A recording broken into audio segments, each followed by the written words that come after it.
On entend beaucoup de choses sur le récent conflit en Iran, mais pour vraiment comprendre ce qui se passe, il faut essayer de voir au-delà des gros titres habituels. Dans cette analyse, on va donc adopter une perspective de l'intérieur, celle du docteur Setareh Sadeki de l'Université de Téhéran, pour voir comment ces événements sont vraiment vécus sur le terrain.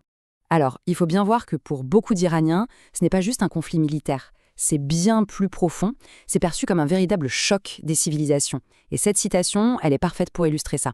En gros, elle dit « On parle de deux puissances qui, à elles deux, sont plus jeunes que ces palais ». Imaginez un peu la perspective. Ce n'est pas une simple bataille d'aujourd'hui, c'est une confrontation avec une histoire qui a des milliers d'années. Et les conséquences de ce choc, elles sont malheureusement bien réelles. Prenez la ville d'Ispahan, qui est un véritable joyau culturel. Les dégâts sont très symboliques. Le palais Cheikh Sotoun, qui est classé au patrimoine mondial de l'UNESCO, a été touché. Le palais Ali Kapou aussi.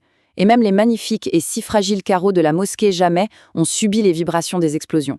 Chaque fissure est vraiment vécue comme une blessure à l'âme de la nation. Et voilà le point crucial. Du point de vue iranien, il ne s'agit pas du tout d'action militaire ciblée. C'est vu comme une attaque délibérée contre l'identité culturelle du pays. Parce que frapper Ispahan, c'est comme frapper la civilisation iranienne millénaire en plein cœur. Alors, face à cette perception d'une attaque contre leur culture même, comment les gens ont-ils réagi sur place? Eh bien, la réponse a été immédiate et vraiment massive. Nuit après nuit, dans des villes comme Ispahan, les rues se sont remplies. Des milliers de personnes. L'ampleur de ces rassemblements, souvent spontanés, en dit vraiment très long sur le sentiment qui domine dans la population. Et le message scandé dans la rue est sans équivoque. Le slogan principal, c'était celui-ci. Pas de compromis, pas de négociation, on se battra. C'est on ne peut plus clair. C'est un rejet total de la voie diplomatique et une demande pour des représailles. Un sentiment de défi et de résistance pure. Ce témoignage d'une mère iranienne est particulièrement poignant. Il capture vraiment une émotion fondamentale. On sent ce sentiment d'un destin commun, une connexion presque viscérale entre sa propre situation et celle des Palestiniens. Ce n'est plus une solidarité abstraite, c'est une douleur qui est partagée, une lutte qui est ressentie comme étant la même.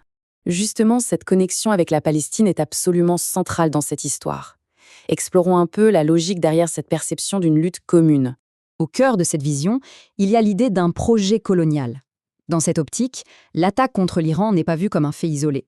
C'est considéré comme une pièce d'un puzzle beaucoup plus grand, une stratégie qui viserait à déraciner les civilisations indigènes de la région, que ce soit en Iran, en Palestine ou ailleurs.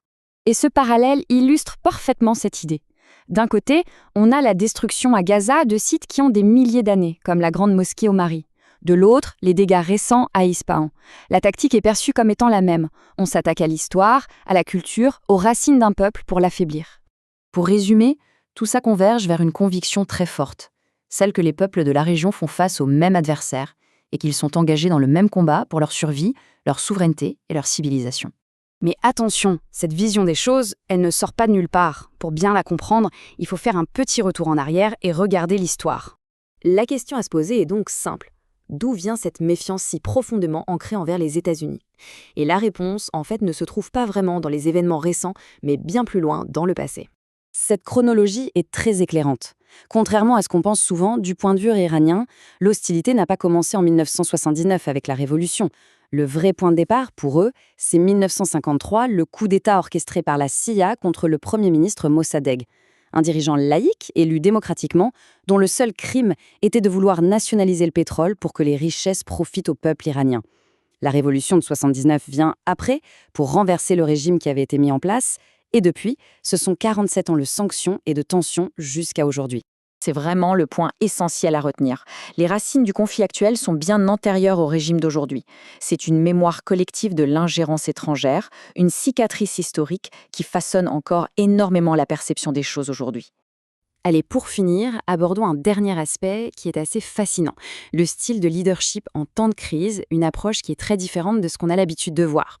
C'est une question que beaucoup d'observateurs se posent. En pleine période d'attaque, pourquoi les hauts responsables ne se réfugient-ils pas dans des abris sécurisés? Ça semblerait logique, non? Eh bien, la réponse se trouve dans deux philosophies du pouvoir qui s'opposent. D'un côté, il y a le modèle de la responsabilité. Diriger est un devoir, pas un privilège. On est censé vivre simplement et surtout partager le sort du peuple, y compris en temps de guerre. De l'autre côté, il y a le modèle du privilège, où le pouvoir rime avec richesse et statut. Dans ce cas, les dirigeants sont une classe à part et leur sécurité personnelle passe avant tout. Et cette citation, elle résume parfaitement cette éthique. Si tout errant ne peut pas aller dans un bunker, alors je n'y vais pas non plus. C'est un refus catégorique de se dissocier des citoyens. C'est une déclaration très puissante sur le sens du leadership face à l'épreuve. Et ça nous laisse avec une question pour la fin. Face à une crise existentielle, quel est le modèle de gouvernance qui se révèle au final le plus résilient ?